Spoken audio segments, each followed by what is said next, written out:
of fun. You know, this is the second time, my second year in San Diego, we came back here in the early play, and you know, this time, so it's really the second time I've been back here. And I mean, I love this ballpark. You know, I grew up coming here as a kid a couple of times this summer, and then I worked here for a long time. So there's a little bit of a homecoming element to it, and you know, in general, I think there's two ballparks that are iconic in this country. I think this one and Wrigley, and I would have put Yankee Stadium there before.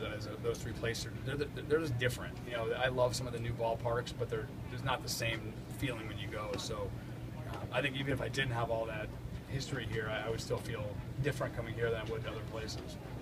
Some mixed feelings. I mean, you've seen the guys like Pedroia and Buchholz, those guys that you saw come through the system, and now you got to try to beat them. Yeah, they've. I feel like here, my fingerprints are long since gone from the team. You know, I think that stuff's overrated anyway. But I'm happy there's really a ton of stability here in the front office. I mean, really, you know, it's basically the same front office that Theo built. You know, they've made a couple of tweaks here, but you know, Ben Cherington actually hired me, you know, way back when, and so it's great to see him succeeding here. And all the guys in the office are guys we've worked with.